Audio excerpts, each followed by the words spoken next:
Hey guys, so welcome to my review of season 20 part 3. Yeah, so without any delay, I will continue this as it's already late. Engine of the future. Hugo and the airship.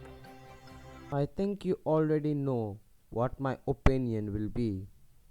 I don't like it. In this episode, Edward is a jerk to Hugo at first, and then at the end, suddenly within the first day, they all forgive him because why the hell not? And in the second episode, Henry confuses an airship for Hugo, which makes him absolutely stupid. And then there is Hugo himself, a bland character who, if you remove from the show, I wouldn't care. Also, what is he doing on Sodor? What is his purpose? And the story has been told multiple times. I mean, don't they just know by now that Sir Topham Hatt is never gonna scrap them? Why do you think Oliver can just Sodor? Or why did Douglas sneak in with Donald? Because Sodor is a place where all engines work together. And how am I supposed to believe that I'm seeing an engine who is trying to fly? What has the show come to? I also like Hugo's design and his German accent. I like how they're modernizing Soda. Although I have although I have to say that I also appreciate them for not using a typical diesel like they normally would. But yeah, that's it. I cannot say much more about how Hugo is stupid in the second episode. Hugo's the fastest engine in the world. Incredible. Is he really? Wonder what Spencer would say to that. Wished Spencer. And he raced away. And what about these fellows? They were both streamlined like Spencer. Hello there. I'm Connor. And I'm Caitlin. We've come for the opening of Ulfstead Castle to bring passengers from the mainland. Needless to say, both are not good. Engine of the Future, 4 out of 10. Hugo and the Airship, 4.5 out of 10. The missing breakdown train. Since the adventure begins, I've always wondered what happened to the breakdown train, or Judy and Jerome in this case. This episode answers all of my questions. I like how they explain how Rocky has replaced them, and I also like Ryan's role here on how he takes them to the harbor, the countryside, and even Blue Mountain Quarry. I also like how Sir Topham Hatt assigns them to the west side of the island while Rocky handles the other side. However, I do have two questions. How does Rocky handle all the accidents that happens on Soda? And that does not mean that Soda's got a good record, because Soda has a really bad record for accidents.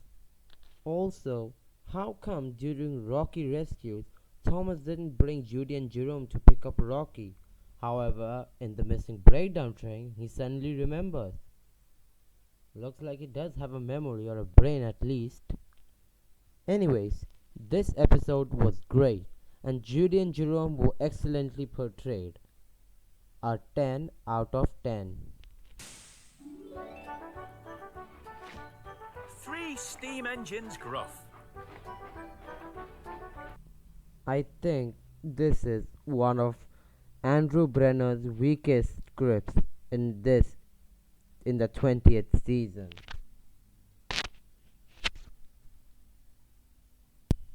One of the problems about this episode was Toby. We just had an episode written by the same writer who made Toby almost in his original persona in Toby's New Friend. And suddenly he was reverted back to his worrying persona, just like in season 13 to 16. Toby's not a warrior. Heck, some of his traits in the classic era were there in previous episodes, like Toby teaching Den about trucks, just like in Den and Dart. I would compare this to the episode in season 2, which is Cows, but there is a major difference between them. With Cows, Henry and Gordon were scared because they never had any experience dealing with cows, despite them being boastful earlier in this episode. So it made sense. They weren't scared by the cow because it was a monster or something.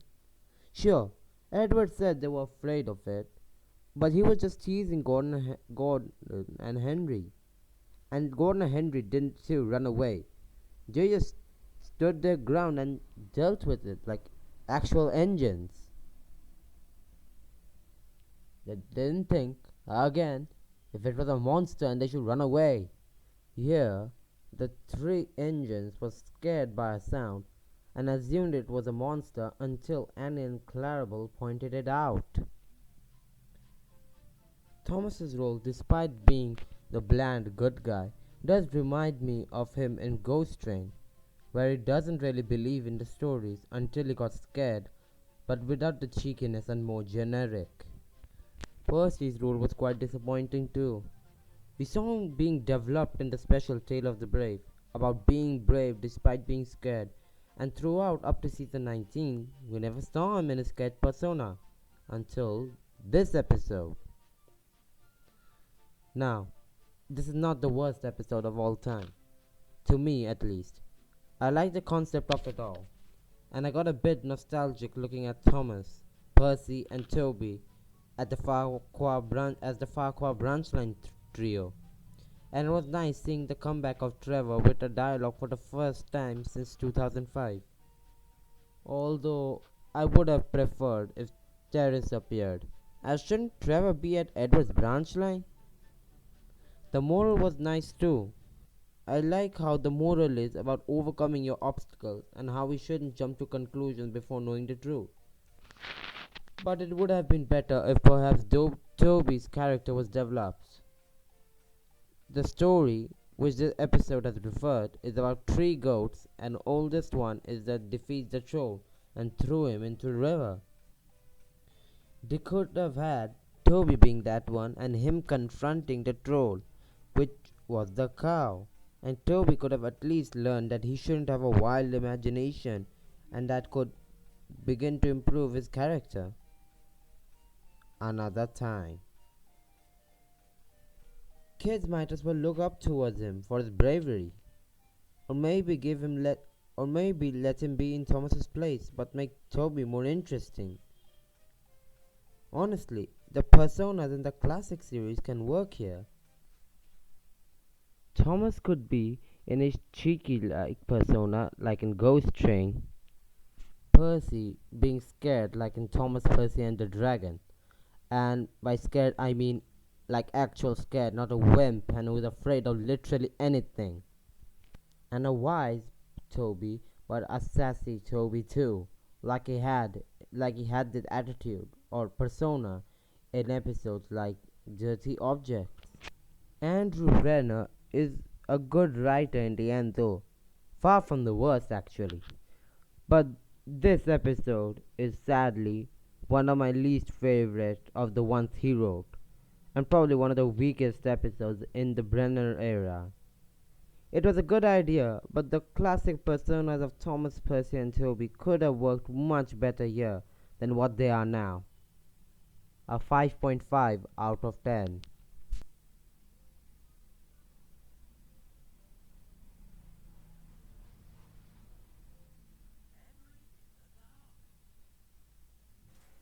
This episode, I feel like, was fresh when it comes to Henry. Over the years, he has been seen as the warrior engine, and while I do think that trait was done better in specials like The Adventure Begins, with his fear of the rain done in a different context, I think Henry had better episodes in the 20th season. In this episode, the tables have turned. Instead of Henry being scared, it was the other engines that were scared of him.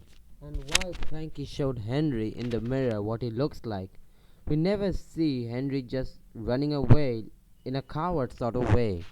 Although I wish the same was done to Edward.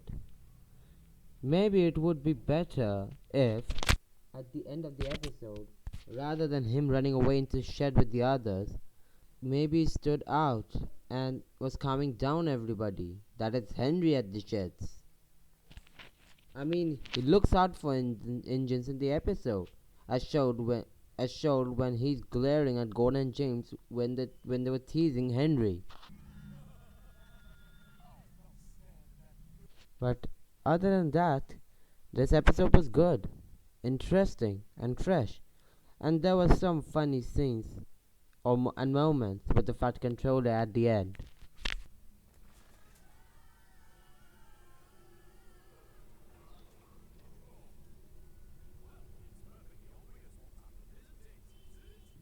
And then these two next scenes that are about to show up brings Henry back into his original persona.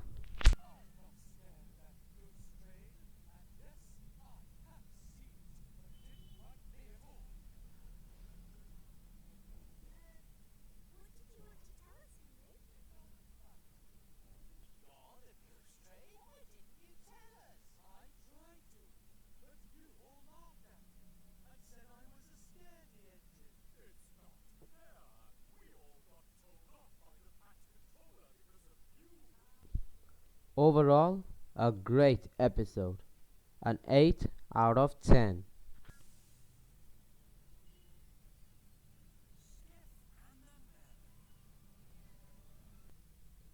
I found this episode absolutely hilarious.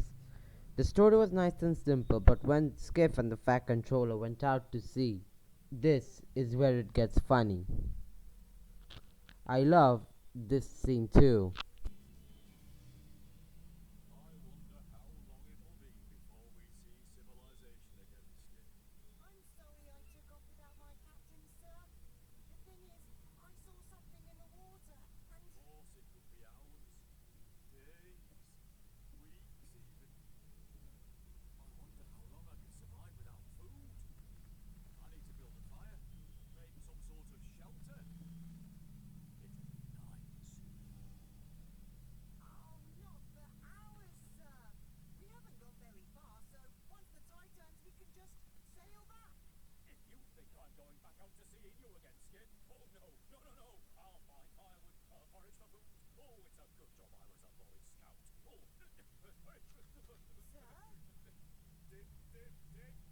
Although it would have made a much more adventurous episode if they actually did get stuck on an island.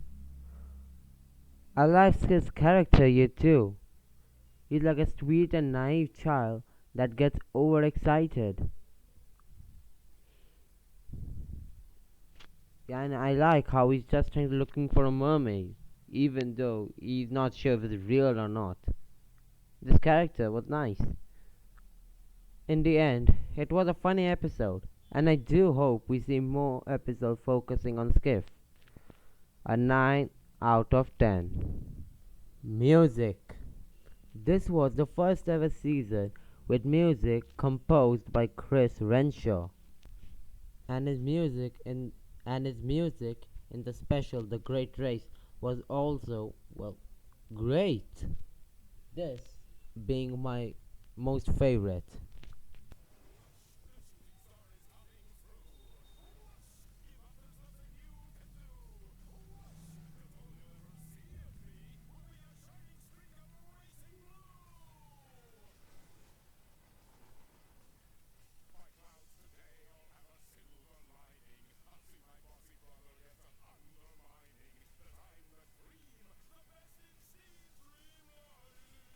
And his music in season 20 is no exception. I like how there's now exclusive themes for particular characters. My personal favorite is the Donald and Douglas theme.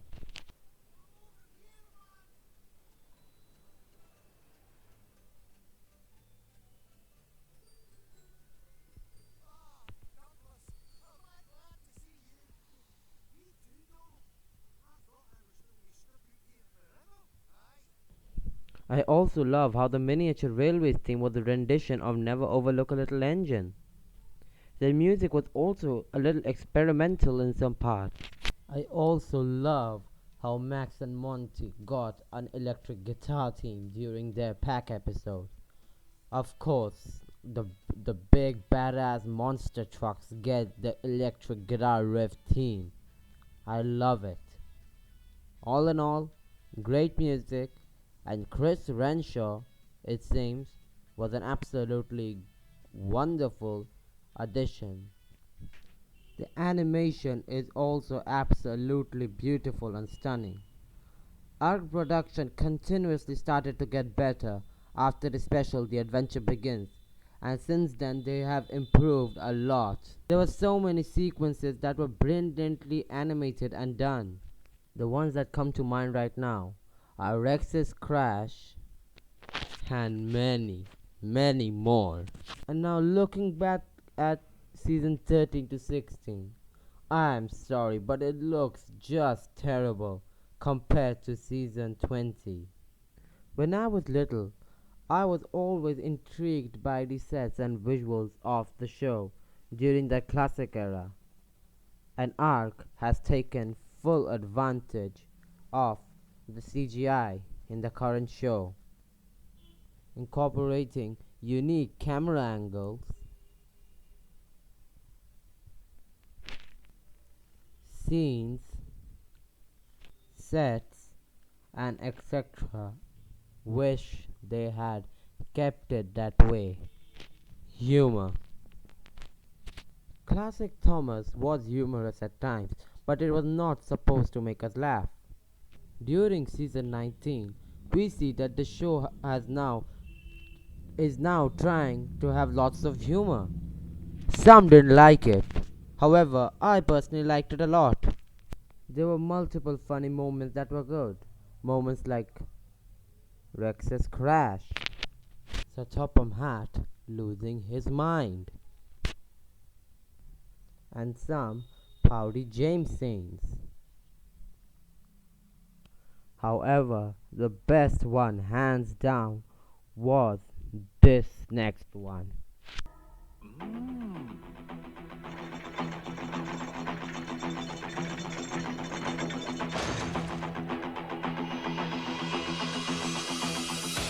Right then, let's see if you can keep up with me.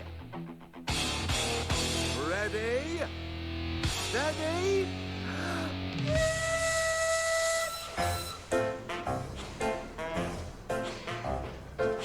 I don't think I've ever laughed harder watching a Thomas episode here. Overall, I think the humor was great, but not over the top. Last but not least, Andrew Brenner. During this time, Andrew Brenner was known as the savior of the franchise. He had helped the show by a lot. The show has a mixed history since it started.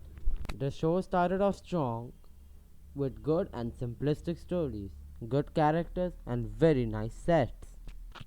Then, after Thomas and the Magic Railroad, the show started its downfall.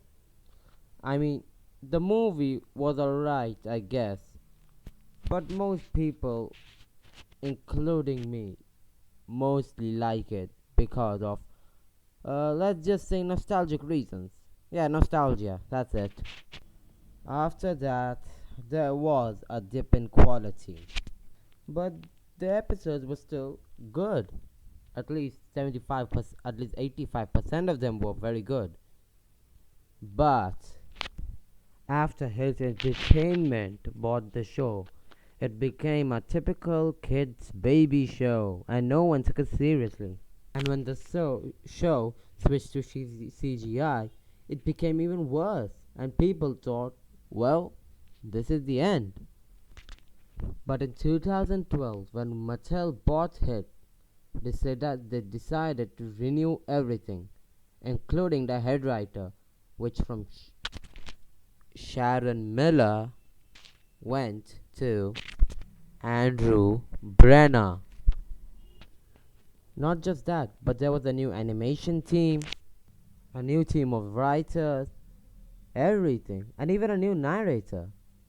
And with that, in 2013, when season 17 came out with King of the Railway, the show started to get better. Andrew Brenner actually has a previous history with Thomas, has written multiple stories that were adapted into episode season 3. This man had saved Thomas, at least for some years. Season 20 is such a good season that I would say give the classic series a run for its money. It truly does. He knows what works and what doesn't. Yes, his later seasons deteriorated one by one, but I would say that's more Mattel's fault. But in true honesty, without Andrew Brenner, you would have probably never gotten good seasons like season 17 to 20 or even 21.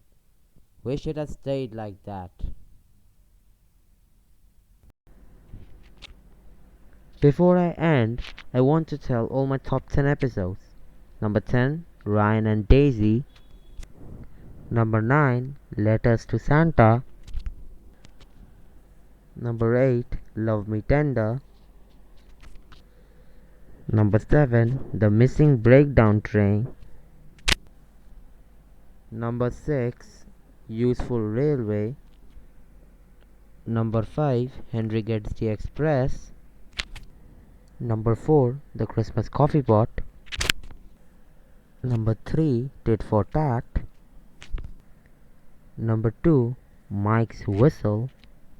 And number 1, Over the Hill. I don't want to rank these episodes because I love them all, but there were some slip-ups, but I would say I like them all. Wish the show would have stayed like this. Thomas Pandit fans signing off, and I hope you have a great day.